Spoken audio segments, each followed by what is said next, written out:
Liverpool 4, Newcastle 2. That's how it's finished at Anfield tonight. A big win for Jurgen Klopp's side, maintaining their stance at the top of the table and extending their lead to 3 points over Aston Villa, who are in second. Hey guys, welcome back to the channel. Welcome to another video. Happy New Year to you all. And what a start to the new year it's been if you are a Liverpool fan. A big game tonight against Newcastle. A difficult game by every possible aspect and way possible against Eddie Howe's side, who, yes, Newcastle don't have the best of away records. They actually have the second worst away record in the division so far this season. But we still knew it was going to be a very tough game for us to navigate through. But we did it. And although the scoreline may somewhat flatter Newcastle a little bit, considering it was 4-2, although the scoreline may suggest to an outsider looking in that maybe Liverpool found it a bit more easier than what I'm trying to give off the impression that it was a frustrating night for the most part by Liverpool. And, you know, they kept chipping away, they kept going at it. And, you know, they had a bit of luck here and there, and they had a bit of luck to kill the game off towards the end. We'll talk about that later on in the video. But they eventually got the job done. And they eventually got the 3 points. That's all that matters. And they extend their lead at the top of the table. Capitalising on the dropping of points from Arsenal yesterday. Capitalising on, obviously, the City games of weeks gone by. Aston Villa dropping points last week. Liverpool capitalise and extend their lead at the top of the table. 4-2 it finished to Liverpool. Mohamed Salah, in his final game before he leaves for the African Cup of Nations, put on an absolute clinic in that second half. Absolutely phenomenal by Mo Salah. He gets a brace tonight and obviously extends, breaking more records, and obviously extends his fight for the Golden Boot, shall we say, at the end of the season. He could have had more, probably should have had more. And Darwin Núñez is another one who probably should have had more goals tonight. Jesus Christ, how Darwin Núñez did not score tonight, I have no idea. I love the guy, but Jesus Christ, it is getting even more frustrating by the week when he continues to miss these types of chances. We're going to go through the game as we always do. We're going to talk about it. We're going to see where it leaves Liverpool and all that kind of stuff. And there's also a couple of other notes I want to talk about on the game. Not necessarily about the game that was on the pitch, but mainly from the commentary point of view. But before we get into all of that, I would like to remind you, please like the video and also subscribe if you're new. Both things always are greatly appreciated. And as well as that, get involved in the comment section. I'm sure you have a lot of interesting thoughts, comments, opinions, predictions, feelings, whatever you want to call it. That'll make for great and interesting reading tonight in regards to Liverpool or anything else to do with the Premier League. So do get involved down there. But without further ado, let's get on with the video. Let's talk Liverpool. Let's talk this big 4-2 win against Newcastle. Like I say, it was never going to be easy. I know that Newcastle have the second worst away record in the Premier League. I know that Liverpool's home form is exceptional, to say the least. But it was always going to be difficult nonetheless. But I felt that after the opening half an hour, I felt Newcastle were done. I felt Newcastle were done. They were out on their feet. They were absolutely exhausted. And I felt once we got that first goal, I felt the floodgates would probably open. And I've said that for weeks. I've said that this Liverpool attack hasn't quite clicked into gear. And it didn't quite click into gear tonight, even though we managed to get 4 goals. But one day it will. And one day soon it will. And for that team that comes across as on that day, they are going to get absolutely slaughtered by this Liverpool attack. And I stand by that. Because we create so many chances. And tonight was again another game where we created so many chances. We created so many good opportunities. And we just didn't take them. And Darwin Núñez had about 8 of them tonight.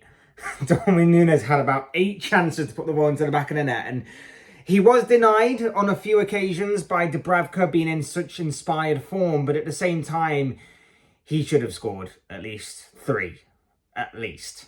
Maybe 4 or 5 at most. He should have been on the score sheet 4 or 5, and you know, there's only so much getting into those positions constantly will take you before you start going, okay, why don't you start scoring them? Because There's a reason he gets into those positions, and it's through everything I like about Darwin Núñez: his tenacity, his desire, his passion, his work rate, everything like that. I cannot fault, I cannot deny, I love about him.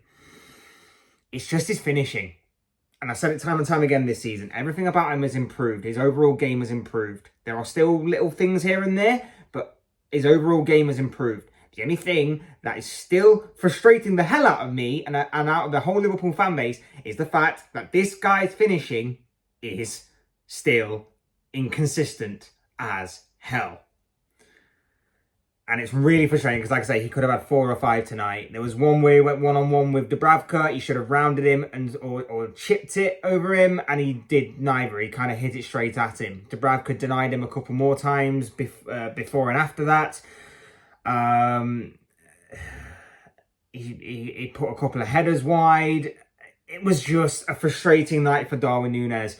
And what has made it even more frustrating is the fact that Cody Gakpo comes on, and the goal that Gakpo scores wasn't even a good hit. It was a miss-hit. It was a miscue, but still managed to bobble its way into the back of the net. And you're just thinking, Núñez can't get that. Núñez doesn't get that kind of look, but Gakpo comes on and instantly makes that kind of hit like that. We'll get more into that a little bit later. But yes, a frustrating night for Darwin Núñez. But it wasn't all doom and gloom for Núñez, who of course picked up an assist for the Mohamed Salah goal in the second half. It was a first half that Liverpool dominated. They were in control of. Diaz found his way to put the ball into the back of the net. Ruled out for offside. Núñez by a knee was judged to be offside. Right call, very close, but the right call. Diaz's goal got chalked off. Diaz then won the penalty. I'll get onto the commentary a little later, but safe to say that they weren't exactly best pleased with Luis Diaz, and we'll get onto that a little later. But Diaz wins the penalty, in my opinion. Stonewall penalty, definite penalty. Salah steps up. It's a shocking penalty from him. Absolutely shocking penalty from him. Dubravka saves, and Trent can't put in the rebound. Absolutely shocking penalty by Mohamed Salah standards. And I think I've said it before, maybe. Salah's not our best penalty taker. I'll say it like it is. Salah is definitely not our best penalty taker. We just give him the penalties, I think, just to obviously keep up his goal contributions and his goals for chasing the golden boot. But you can see it as well. I think he's missed like 4 of his last 10 or something like that. I remember the commentators saying he misses like 4 of his last 10. And most of them he blasts down the middle anyway. So you can tell that he's not. I mean, obviously, I'm somewhat being found out to be contradictory, considering that the second penalty he took was dispatched perfectly. But at the same time, some of the times when he steps up to take a penalty, he just wallops it down the middle. And so, you know, it's strange. It's a strange one to me, but at the same time, yeah, it is what it is. Even the best miss penalties. So, yeah, there you have it. Newcastle, in a very rare attack, go down the other end and put the ball into the back of the net. Dan Burn, the scorer, but that's judged to be offside as well. Alexander Isak was judged to be offside by very, very fine margins, but he was genuinely offside, to say the least. So, again, the right call made by VAR there. Second half, again, a couple of opportunities for Liverpool. They're going into the game even stronger. And then Mohamed Salah finds the back of the net. Lovely build-up play, lovely counter-attack, and lovely play between Diaz, Núñez, and Salah. Diaz, who I thought had an exceptional game for the time that he was on the pitch, was brilliant throughout. And finally, kind of, we saw the Luis Diaz that we were hoping and praying for tonight. He was outstanding tonight, I thought.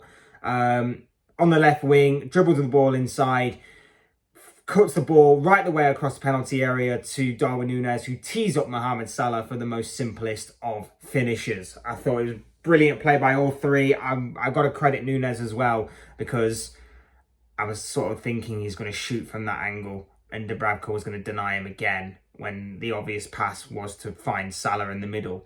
So I'm glad that he did it. Full credit to Diaz for creating opportunity. Credit to Núñez as well for laying it on a plate for Salah. And obviously for Salah for taking up that opportunity. Newcastle then equalise. Again, out of nowhere, out of the blue, against the run of play from absolutely nowhere. On the counter-attack, Newcastle equalised with Alexander Isak. Shocking defending. They just allow Anthony Gordon to run through and play the ball through to Alexander Isak. He puts the ball beyond Alisson Becker. Like, there was nothing Alisson could do. He was a spectator throughout the entire game, pretty much. And yeah, from out of nowhere, Newcastle find themselves on level terms again. Few subs are made after another couple of misses from Darwin Núñez. And then Liverpool go 2-1 up. Diogo Jota finds Curtis Jones, who I thought had a brilliant game in midfield. I thought everything about Curtis Jones's play was really, really good. The kind of workhorse mentality, the running, the pressing, the intensity, the tenacity of Curtis Jones I thought was exceptional tonight. And capped off his performance with being in the right place at the right time to take another very simple goal. Jota sliding the ball across and Curtis Jones with the simplest of finishes into an empty net. And that seems to be the only way we're going to beat Dubravka with him being in this fine form. So, fair play for the substitute in Diogo Jota for getting that goal. Fair play for Curtis Jones being in the right place at the right time and for obviously having a all-round brilliant performance in midfield. For Endo as well, by the way, was again another exceptional standout in the middle of the pitch. He just wins everything. He wins everything. It's incredible to watch, and we're really going to miss him as well. And I never thought I'd say that at the beginning of the season. I'm being proven wrong, but I like it. 3-1, Cody Gakpo, like I say. Salah again, goal contribution-wise, again. On that right wing, beautiful cross outside of the left boot. Finds Gakpo completely unmarked. He times his run to perfection to beat the offside trap, to beat the offside line, and to beat VAR trying to catch him offside. And it's a mishit shot that completely fools Dubravka. He doesn't catch it right. It's mishit and it bobbles into the back of the net. 3-1 to Liverpool. You're thinking game over. But Newcastle throw a bit of a spanner in the works. Again, an attack that results in a Newcastle corner, a very rare thing that they managed to win in the entire game. And Sven Botman takes advantage of some poor Liverpool defending to head home into the back of the net to make it 3-2. Poor defending by Liverpool yet again allows Newcastle a glimmer of hope back into the game. And then the controversy kind of strikes. Alexis McAllister with a superb ball through to Diogo Jota to beat the offside line, to beat the back line. He's one-on-one with the goalkeeper. Jota tries to take it round him and is brought down in the penalty area. Now, it's the faintest of touches, seemingly, on Diogo Jota to make him go down. Is it enough to make him go down? I'm not so sure. I think it's an extremely soft penalty to give. I've seen them given time and time again this season, though. So what I will say is that if we are to go on from previous penalty decisions like that have been like, then you could argue it was. I'm saying it's extremely soft. There is contact. There's no doubt in my mind that there's contact, but is it enough to bring him down? I'd probably say that there must have been, because Jota could have easily run on, and if he stayed up on his feet, he could have easily gone on to tap the ball home into an empty net. Instead, he goes down and he wins the penalty. For me, there must have been enough there for him to go down, surely. Unless he really did try and assist Salah into getting another goal. I don't know. I'm making that bit up, but it's a very soft penalty to give. I'm not 100% confident that the referee made the right decision. There is definite contact there, yes. Is it enough to bring Jota down? I'm not so sure. I'm honestly not so sure. Referee gives it anyway. VAR do not overturn it. Salah steps up and at the second time of asking makes no mistake in dispatching the ball from 12 yards. Solid penalty. Sends Dubravka the wrong way. Doesn't make the same mistake twice. Liverpool see out the game. 4-2 winners. And Salah getting on the score sheet twice. It leaves Liverpool, like I say, 3 points clear. It wasn't the best of nights by Liverpool by any means. Defensively, they were poor. poor enough to concede them to the only two real chances of note that Newcastle really had in the game. Like I say, defensively poor in that regard, and going forward, very frustrating that they couldn't have scored more goals. And like I say, frustrating for one particular person in Darwin Núñez, of course, in particular. But it's gonna, like I say, one day it will come. One day that absolutely hammering is just around the corner. That forward line of Liverpool's will click into gear at some point, I'm sure. And it won't be long before they're dispatching teams left, right and centre by 4, 5, 6 goals. So I'm just saying, I'm keeping to my word on that one. I do think it's only a matter of time. But of course, it's going to be interesting now to see what happens. Salah's going to go off to the African Cup of Nations. Endo's going off to the is it the Asian Games or something along them lines. So he's going to be away on international duty too. It's going to be interesting to see how Liverpool cope with that, especially because Endo's become a really key figure in the middle of the pitch. Alexis Mac Allister obviously comes back at the right time, but we lost Dominic Szoboszlai to what seemingly looked like a bit of a hamstring injury. A player that I've said time and time again this season needs a rest, because I feel like he's been playing so much football, which is why we've seen the somewhat decline in his performances in recent games. So hopefully it's nothing too serious. Hopefully it's just a minor impact injury that may see him out for maybe a couple of weeks or something, or maybe not at all. Maybe it's just for that game. So fingers crossed it's nothing too serious. But again, it didn't look good the way that he was grabbing his hamstring as he walked off the pitch. Like I say, Alexis Mac Allister coming back at the perfect time. We've got Harvey Elliott waiting in reserve. He's obviously been great this season for us. Endo goes off to the Asian Games. Salah's going off to AFCON. It's going to be interesting to see how we cope. Diaz was back to his best tonight. Hopefully that continues and that consistency is going to follow now, because we need him to go and perform in other games like this. Obviously, we've got the FA Cup coming up. That's on the horizon at the weekend. So, of course, we've got a little bit of respite in terms of Premier League action there. But the FA Cup is still something that I would be very keen to see how we do in. And especially because we have got one hell of a task on our hands in Arsenal on Sunday in the third round. So it'll be interesting to see how that goes. But there's plenty to be positive there. There's plenty to be extremely excited about. But like I say, there is also a lot to be concerned about in terms of Szoboszlai's injury, maybe. Our attack not quite clicking. Our defence tonight was pretty poor. And yeah, maybe one or two other little minor things to do with that. But overall, we got the job done. We get the 3 points. We're 3 points clear now at the top of the table. Like I say, we get a bit of respite in the Premier League because now we get to focus on the FA Cup. And then we're back in Premier League action the week after. We're going to be missing Salah for the next month or so. Endo's gone for the next month or so. It's going to be interesting to see how we cope with those two injuries. The January transfer window is open. It's going to be interesting to see what if any, kind of activity we do in this January transfer window. If someone does become available, that kind of thing. That's going to be interesting to keep note on. We definitely need to bring in one or two players, in my opinion, to reinforce our squad and to obviously give us the best possible chance of keeping up this title race. Because like I say, I'm still not entirely convinced that Liverpool will win the league this season.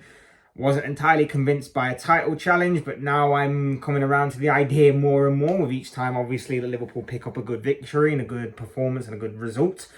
But I'm still not entirely convinced by whether or not we have enough firepower, whether we have enough ability in midfield, enough resources, enough composure when handling the pressure, the responsibility, and everything else that comes along with those kinds of games where City go through the gears and season after season they crank it up to the point where they are in full throttle by the end of it, and they just go on this unbelievable run that sees them be incredible and hard to catch up with. Obviously, it's a little different this time around with them obviously being behind us and below us, but we saw what happened last season with them catching up with Arsenal. So there's still a lot of factors to consider. We're only 3 points clear at the top of the table, so nothing's ever a foregone conclusion. There are a couple of teams still in the conversation that you wouldn't have expected, such as Aston Villa. Tottenham are 1 point behind Arsenal at this point. Could they still have maybe a say in this as well? Unlikely, but again, stranger things have happened. So there is a lot to consider. There's a lot of factors to take into account. But of course, as for right now, enjoy it for what it is. Enjoy it while it lasts. Liverpool are top of the table. Liverpool are 3 points clear. And Liverpool performed a 4-2 victory tonight against Newcastle at Anfield. Big win for Liverpool. I didn't think Newcastle... I say this about Newcastle. I'm wondering if there will be a conversation surrounding Eddie Howe at the end of this. There's already been some rumblings and some rumours that maybe there is. I'm just wondering if maybe tonight's result as well may tip the scales more so in the direction of that conversation happening. Eddie Howe, for me, was always going to be a phase one manager. I said that anything they get out of him more so in terms of silverware or maybe even beating the expectations was always going to be a bonus as far as what Newcastle were concerned. And I think the performance of Newcastle last season, the way that they obviously ended the season, getting Champions League football, being in the top four, being as high as what they were was exceeding expectation enough. I may revisit this conversation a little bit later on in the week, maybe even tomorrow. So we'll see on that score. In regards to Newcastle, but I felt like after half an hour, I felt like they were done on their feet. They obviously got a couple of opportunities and they took those opportunities very well, but I felt like after half an hour they were done and dusted, and I did actually believe Liverpool would go on to win the game as soon as we got the first goal. I was just a little bit worried when our defence decided to stop defending for the two opportunities that Newcastle managed to grind out in the end. As far as what the commentary goes, because I did say I'll mention this at some point in the video, I don't want Gary Neville commentating on Liverpool games as much as Manchester United and Manchester City and maybe even like teams like Arsenal and Chelsea wouldn't want Jamie Carragher to be commentating on one of their games. I felt Neville's commentary tonight was just weird, and he always tries to hide behind this whole... he's meant to be neutral. Even though he's Manchester United through and through, he'll always try and be as neutral as possible.